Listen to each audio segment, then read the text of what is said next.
Hello friends, ಎಲ್ಲರಿಗೆ ನಮಸ್ಕಾರ. Kannada life ಸ್ಟೋರಿನಿಂದ ಪ್ರತಿಯೊಬ್ಬರಿಗೆ ತುಂಬ ಧನ್ಯವಾದಗಳು. Thank you so much universe. ಮನೆಯಲ್ಲಿ ಗಂಡ ಹೀಗೆಲ್ಲ ಮಾಡಿದರೆ ಪತ್ನಿಗೆ ಕೋಪ ಬರದೇ ಇರುತ್ತಾ ಹೇಳಿ? ಒಂದು ಸಾರಿ ಈ ಸ್ಟೋರಿ ಕೇಳೋಣ. ಪುರುಷರ ಈ ವಿಚಾರಗಳು ಖಂಡಿತವಾಗಿಯೂ ಪತ್ನಿಯ ಕೋಪ ನೆತ್ತಿಗಿರುವುದು. ವೈವಾಹಿಕ ಜೀವನದಲ್ಲಿ ಪತಿ ಹಾಗೂ ಪತ್ನಿ ಹೊಂದಾಣಿಕೆ ಮಾಡಿಕೊಂಡು ಹೋದರೆ ಆಗ ಜೀವನ ಸುಗಮವಾಗಿ ಇರುವುದು. ಪತಿಯ ಕೆಲವೊಂದು ನಡತೆ, ಅಭ್ಯಾಸ ಇತ್ಯಾದಿಗಳು ಪತ್ನಿಗೆ ಇಷ್ಟವಾಗದೇ ಇದ್ದರೂ ಅದನ್ನು ಕಡೆಗಣಿಸಿ ಆಕೆ ಜೀವನ ಸಾಗಿಸುತ್ತಾ ಹೋಗುವರು. ಆದರೆ ಕೆಲವೊಂದು ವಿಚಾರಗಳನ್ನು ಸಹಿಸಲು ಆಗದು ಮತ್ತು ಇದು ಪತ್ನಿಗೆ ತುಂಬಾ ಕೋಪ ತರಿಸಬಹುದು. ಹೀಗಾಗಿ ಪತ್ನಿಯ ಜೊತೆಗೆ ವ್ಯವಹರಿಸುವ ವೇಳೆ ತುಂಬಾ ಎಚ್ಚರಿಕೆಯಿಂದ ಇರಬೇಕು. ಪತ್ನಿಗೆ ಯಾವೆಲ್ಲ ವಿಚಾರಗಳು ಕೋಪ ತರಿಸಬಹುದು ಎಂದು ನಾವು ನಿಮಗೆ ಇಲ್ಲಿ ತಿಳಿಸಿಕೊಡುತ್ತೇನೆ, ಕೇಳಿ. ಬಟ್ಟೆಗಳನ್ನು ಒಟ್ಟಾರೆ ಬಿಸಾಕುವುದು. ಮನೆಯಲ್ಲಿ ಹೆಚ್ಚಿನ ಪುರುಷರು ತಾವು ಧರಿಸುವಂತಹ ಬಟ್ಟೆಗಳನ್ನು ಒಟ್ಟಾರೆ ಬಿಸಾಕುವವರು. ಇದರಿಂದ ಅದನ್ನು ಎತ್ತಿಡುವುದು ಮತ್ತು ಒಗೆಯಲು ಹಾಕುವುದು ಒಂದು ಕೆಲಸವಾಗುವುದು. ಪತ್ನಿಯರನ್ನು ಅಳಿನಂತೆ ಪರಿಗಣಿಸದೆ ಬಟ್ಟೆಗಳನ್ನು ಸರಿಯಾದ ಜಾಗದಲ್ಲಿ ಇಡಬೇಕು ಮತ್ತು ಒಗೆಯಲು ಹಾಕುವ ಜಾಗದಲ್ಲಿ ಇಟ್ಟರೆ ಪತ್ನಿಗೂ ಖುಷಿ ಆಗುವುದು. ಬಟ್ಟೆಗಳನ್ನು ಮನೆಯೆಲ್ಲ ಬಿಸಾಕಿ ಇಟ್ಟರೆ ಮಹಿಳೆಯರ ಕೋಪ ನೆತ್ತಿಗಿರುವುದು. ಪತ್ನಿ ಮಾತನಾಡುತ್ತಾ ಇರುವ ವೇಳೆ ಕುಳಿತುಕೊಂಡು ಮೊಬೈಲ್ ನೋಡುವುದು ಹಾಗೂ ಯಾವುದೇ ರೀತಿಯ ಪ್ರತಿಕ್ರಿಯೆ ನೀಡದೆ ಇರುವುದು ದೊಡ್ಡ ತಪ್ಪು.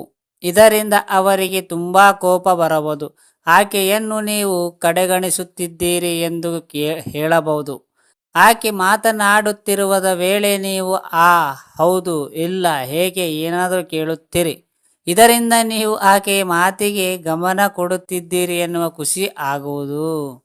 ಕೆಲವರಿಗೆ ಪ್ರತಿನಿತ್ಯವೂ ಶೇವ್ ಮಾಡುವಂತಹ ಅಭ್ಯಾಸವಿದೆ ಮತ್ತು ಇನ್ನು ಕೆಲವರಿಗೆ ವಾರಕ್ಕೊಮ್ಮೆ ಶೇವ್ ಮಾಡುವರು. ಆದರೆ ಶೇವ್ ಮಾಡಿದ ಬಳಿಕ ಹಾಗೆ ಬಿಟ್ಟು ಹೋದರೆ ಅದು ತುಂಬ ಗಲೀಜ್ ಆಗಿರುವುದು. ಇದರಿಂದ ಸಿಂಕ್ ಶೌಚಾಲಯವನ್ನು ಸರಿಯಾಗಿ ಶುಚಿ ಮಾಡಿ. ನಿಮ್ಮ ಕೆಲಸ ಆದ ಕೂಡಲೇ ಅಲ್ಲಿಂದ ಹೋಗುವ ಬದಲು ಶುಚಿ ಮಾಡಿ ಹೋಗಿ. ಮಗುವಿನಂತೆ ವರ್ತನೆ.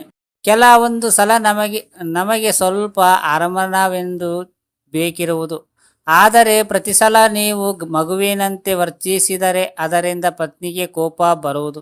ನಿಮ್ಮನ್ನು ಮಗುವಿನಂತೆ ನೋಡಿಕೊಳ್ಳಲು ಆಕೆ ನಿಮ್ಮ ತಾಯಿ ಅಲ್ಲ. ನಿಮಗೆ ಹೆಚ್ಚಿನ ಗಮನ ಬೇಕೆಂದು ಇದ್ದರೆ ಆಗ ನೀವು ಆಕೆಯ ಬಳಿಯಲ್ಲಿ ಹೋಗಿ ಕುಳಿತುಕೊಳ್ಳಿ. ಆಕೆ ತನ್ನಿಂದ ತಾನೇ ಏನಾದರೂ ಮಾಡಬಹುದು ಎಂದು ಬೇಡಿಕೆಯನ್ನು ಇಡಬಾರದು. ಮಾಜಿ ಜೊತೆ ಸಂಪರ್ಕ.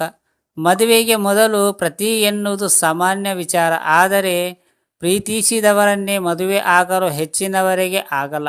ಆದರೆ ಮದುವೆ ಬಳಿಕ ಕೂಡ ಮಾಜಿ ಪ್ರೇಯಸಿ ಜೊತೆಗೆ ಮಾತುಕತೆ ಮುಂದುವರಿಸಿದರೆ ಅದರಿಂದ ಪತ್ನಿಗೆ ಕೋಪ ಬರುವುದು ಹಿಂದಿನಿಂದಲೂ ಮರೆತು ಬಿಡಬೇಕು. ಪತ್ನಿಯ ಜೊತೆಗೆ ಜೀವನದ ಸಾಗಿಸುವ ಕಡೆಗೆ ಗಮನ ಹರಿಸಬೇಕು. ಕೆಲವು ಮಹಿಳೆಯರು ಮಾಜಿ ಪ್ರೇಮಿಯ ಜೊತೆಗೆ ಮಾತನಾಡುವುದನ್ನು ಒಪ್ಪಿಕೊಂಡರೂ ಅಲ್ಲೊಂದು ಸಂಶಯ ಇದ್ದೇ ಇರುವುದು. ಫ್ರೆಂಡ್ಸ್, ಅರ್ಥ ಆಯ್ತಾ ಈ ಸ್ಟೋರಿ ನಿಮಗೆ? ಈ ಸ್ಟೋರಿ ಕೇಳಿದ ಪ್ರತಿಯೊಬ್ಬರಿಗೆ ತುಂಬ ಧನ್ಯವಾದಗಳು. Thank you so much universe.